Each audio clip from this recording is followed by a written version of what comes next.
Hello, j'espère que vous allez bien. Donc, comme vous pouvez le voir, aujourd'hui, je suis toute seule. Je vous fais une vidéo bilan. Si vous avez pu me suivre un peu sur les réseaux sociaux, vous avez pu voir que il y a eu ma remise des diplômes. Donc, j'ai été officiellement diplômée. Je vous remercie pour les félicitations. La remise, ça s'est très bien passé. Mon diplôme, je l'ai reçu déjà en fin d'année dernière. Donc, oui, septembre, octobre, je l'ai reçu, mais j'ai été officiellement diplômée. Et donc, je voulais vous faire un bilan tout simplement sur ma vie de jeune diplômée dans la France de Macron. On y va? Alors, qu'est-ce qui m'a poussée à faire ce bilan? C'est parti d'un constat assez... je sais même pas comment je pourrais qualifier ça. C'est un constat assez difficile à observer, assez difficile à croire. Un jour comme ça, une camarade de classe fait un sondage dans notre groupe WhatsApp de la classe et elle demande, oui, qui a pu avoir un CDD, un CDI, une opportunité à la fin de son stage. Et zéro personne, zéro personne n'ont eu, je sais pas moi, une opportunité à l'issue de leur stage. C'est un constat assez difficile, vraiment ça a été difficile à le croire, j'étais très choquée. Je me disais, bon, à la limite, si je n'ai pas d'opportunité à la suite de mon stage, ok, ça c'est moi.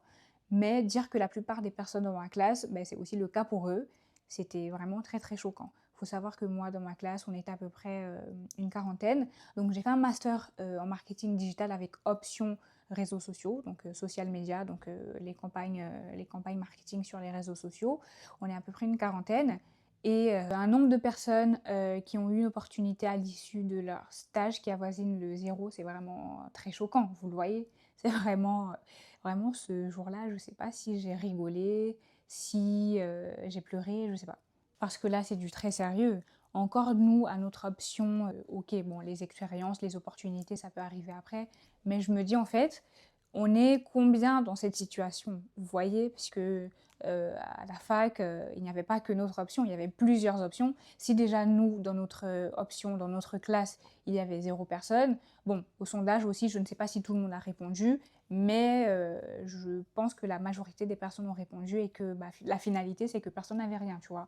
Et dans les autres options, je ne sais pas, mais j'espère que ce n'est pas le cas parce que c'est très difficile. Et encore, je me dis, bon, le secteur du marketing, il est un peu bouché, oui, d'accord. Les entreprises sont un peu réticentes, oui, d'accord. Mais qu'est-ce qu'on peut faire? Entre les profs qui nous mettent de la poudre aux yeux, oui, pendant votre stage, donnez tout, c'est là que votre avenir se décide, vous allez pouvoir avoir un CDD, un CDI, et au final, que nenni, personne ne trouve rien. Les entreprises qui veulent pas prendre des profils juniors, qui, sous couverture, disent oui, on veut des profils juniors, mais quand même avoir 2-3 ans d'expérience, vraiment, le bullshit, il est placé très haut là, franchement. Avec toutes les branches possibles dans le marketing, je peux pas croire que toute une option entière ne puisse pas avoir d'opportunité. C'est vraiment abasourdissant. Je n'ai pas les mots, je ne peux pas y croire. Et faudrait d'ailleurs que je refasse un autre sondage dans le groupe et voir au final qui a eu quoi. Mais pour ce bilan, moi je pars de ma propre situation. Moi j'ai effectué mon stage dans une agence média, expérience très enrichissante, j'ai beaucoup aimé ce stage, que ça soit en termes de gestion de projet, d'analyse des performances, j'ai beaucoup appris. Ça m'a conforté d'ailleurs dans mon idée de vouloir évoluer dans ce secteur, donc vraiment, ça a été une expérience très positive pour moi. Mais à la fin, j'étais quand même un peu déçue qu'il n'y ait pas de poste ouvert pour que je puisse évoluer après mon stage. Mais bon, ça c'est ok. Mais à la fin de mon stage, j'ai été m'inscrire à France Travail, donc Pôle emploi anciennement. Je me suis inscrite, donc depuis 5-6 mois, je suis inscrite chez Pôle emploi. Et comment vous dire que zéro? Zéro. Normalement, on est censé avoir des propositions d'emploi, tout ça, mais moi, j'ai rien. Depuis 6 mois, je suis comme ça. Je suis seulement inscrite, hein. Bon, je fais les démarches nécessaires, je fais les recherches d'emploi, que ce soit sur le site de France Travail ou même les autres sites tels que Indeed, Hello Work, sur LinkedIn aussi, je cherche. Mais c'est compliqué, vraiment compliqué. T'es là, tu postules matin, midi, soir, tu dis oui. Tu vois la fiche de poste pour, je sais pas moi, pour un poste, pour un emploi, tu vois cette fiche de poste, tu te dis, au final, ce poste, il est fait pour moi. Donc, tu mets ton CV bien, tu fais tout bien, ta lettre de motivation, tu fais.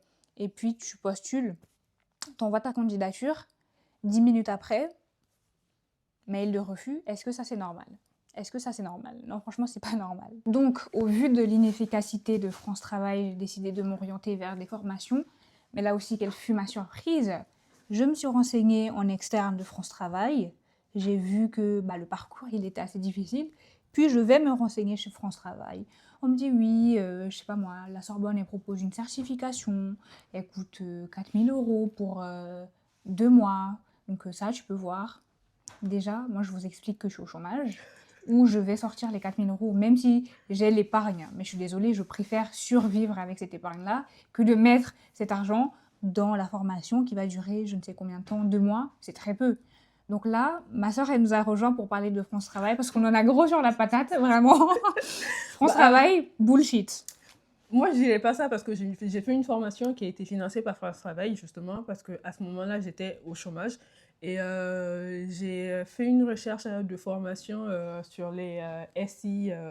SIRH. Non, pas SIRH, sur les SI, système d'information, mais Ok. plutôt sur le logiciel SAP. Il y avait une formation qui m'intéressait, du coup, j'ai opté pour cette formation-là. Ensuite, j'ai contacté l'école qui m'a dit que la formation, elle est accessible via Pôle emploi. À l'époque, c'était Pôle emploi. Du coup, moi, j'ai fait mon enregistrement et Pôle emploi a financé cette formation-là qui a duré 6 ou 7 mois à peu près. Et du coup, voilà. Mais pour ce qui est des emplois, c'est vrai que parfois, les fiches de poste qui nous sont envoyées, ça ne reflète pas réellement nos envies professionnelles et aussi nos niveaux professionnels. Parce que moi, à l'époque, j'avais une formation de comptable. Du coup, quand j'étais inscrite à Pôle emploi, il m'envoyait toutes les offres sauf celle de la comptabilité. Donc, du coup, je comprenais Mais pas. pareil, moi je suis d'accord, ok, vous devez faire votre travail de suivi, de proposer du travail aux gens, mais d'accord, comment ça d'ailleurs? Ça, vraie anecdote, comment ça moi je te dis oui, moi j'ai un parcours orienté vers le marketing digital, et tu me dis oui, en ce moment, France Travail recherche des conseillers. Des conseillers où on te propose une formation de CAP pâtisserie, j'en sais rien moi. Un truc qui n'a rien Qui à n'a rien à voir. voir avec ton parcours professionnel, qui n'a rien à voir avec tes envies professionnelles. Franchement, je sais pas. Après, ils disent que oui, les jeunes ne veulent pas travailler, mais comment vous voulez qu'on s'oriente vers des formations qui nous reflètent pas, nous, nos envies? Les conseillers doivent plus écouter les demandeurs d'emploi et essayer de les orienter vers le métier qui les anime le plus. S'ils n'ont pas les compétences, en tout cas, il y a toujours des formations. Essayez de les orienter vers les formations pour qu'ils aient les aptitudes pour le poste qu'ils désirent. Mais pas dire que oui, l'État, il a besoin de tel nombre de techniciens. Quelqu'un qui a fait une formation de comptable, pourquoi vous allez l'orienter vers le métier de technicien? Ça n'a rien à voir, ça n'a aucun sens, enfin, à mon avis.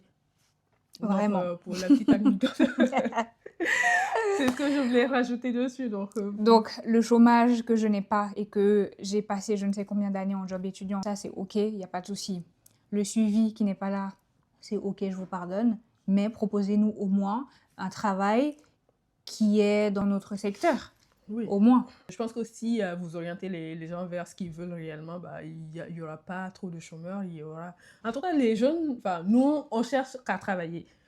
Mais il n'y a pas de travail. En tout cas, comme elle le disait tout à l'heure, il y a des offres auxquelles nous répondons sur Indeed, sur Cadre Emploi, sur même LinkedIn. Il y a des offres qui sont postées.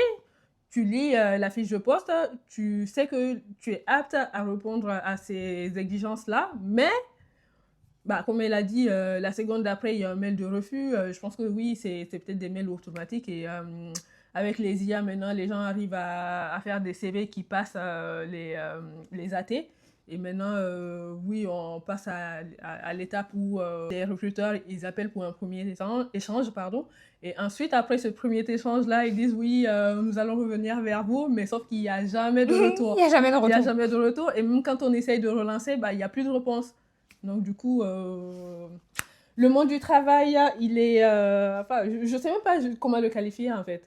La France de Macron est devenue tellement dure. Après, je ne jette pas toujours la faute sur Macron qui disait oui. Qu'est-ce qu'il disait? Il y a juste à traverser la rue pour trouver du travail. Il y a juste à traverser la rue pour trouver du travail. En tout cas, cette théorie n'est pas vérifiée parce que j'ai traversé la rue, je suis allée au Picard de chez moi. Et on ne m'a jamais rappelé, voilà. Oui, je me souviens à l'époque, on a fait notre CV, on a déposé au Carrefour, des actions d'à côté, et même Leclerc. Hein. Peut-être que c'est la faute à pas de chance, parce qu'il y en a qui ont quand même réussi à trouver du travail, mais nous, on n'a pas été rappelés. Et ça, c'était à l'époque où j'étais étudiante, hein, je cherchais un travail étudiant. Donc, Monsieur le Président, je suis désolée, mais il n'y a pas qu'à traverser la rue pour avoir du travail. Sinon, je pense qu'on ne se plaindrait pas. En tout cas, la jeunesse ne se plaindrait pas. Donc pour terminer cette petite vidéo sur le bilan que je souhaitais vous faire, c'est un bilan assez négatif. Donc depuis l'obtention de mon diplôme, donc 5-6 mois, après mon stage, moi je n'aime pas travailler. Donc la mission d'intérim que j'ai eue il y a quelques temps, ben, entre la fin de mon stage et cette mission d'intérim, il n'y a rien eu. Donc voilà, ça reste assez compliqué. Je continue de postuler, je perds pas espoir, donc on verra bien. J'espère que on aura de la chance et on pourra trouver au final le job qu'on cherche, dans le domaine qu'on cherche. Dans le domaine qu'on cherche. Bah, actuellement, moi-même, je suis en recherche d'emploi et franchement, c'est pas qu'il n'y a pas d'offres, il y a des offres. Et chaque fois, on voit que les offres, ils ont été publiées il y a 1 heure, 2 heures, 3 heures parce que je suis à l'affût. Mais on postule, pas de réponse. Et on dit que oui, c'est que ton CV ou ton profil n'a pas retenu l'attention, mais moi, je suis pas vraiment d'accord avec cette politique-là. Peut-être que le profil, il n'attire pas, ou en tout cas, je sais pas moi. Sur mon CV, j'ai mis ma photo, donc si ma tête ne plaît pas au recruteur, c'est sûr qu'il ne va pas me recruter, ou c'est sûr qu'il ne va pas avoir envie d'échanger avec moi dans un premier temps, pour ensuite voir ce que ça donne sur un entretien plus poussé. Mais on y croit, et peut-être que ça va finir par donner, que ce soit ici ou ailleurs. En tout cas, on ne ferme pas les portes aux opportunités, parce qu'aujourd'hui, le travail ne se limite pas qu'à la France. Donc, il faut ouvrir ses horizons et voir ce que le monde a à nous offrir. Ouais. Parce que si on se cantonne qu'à la France, avec l'état actuel des choses, ça n'évolue pas. Ça ne va pas avancer. Oui. Avec les guerres, l'inflation, tout, oh là là, on ne s'en sort pas. Donc, l'inflation d'ailleurs, on va en parler. C'est ce que j'allais dire. Notre prochaine vidéo d'ailleurs portera sur l'inflation. Donc, je vous remercie de nous avoir regardé jusque-là pour ce petit talk. J'espère que vous avez apprécié. Et n'hésitez pas à nous donner vos commentaires, nous dire quelles sont les situations dans lesquelles vous êtes, si vous êtes à la recherche d'un emploi, si voilà, dites-nous tout dans les commentaires. Si vous travaillez, quelle est l'ambiance de travail sur votre lieu de travail et comment vous vous sentez vous personnellement face à tout ça. Voilà. Bisous. On vous dit à la prochaine.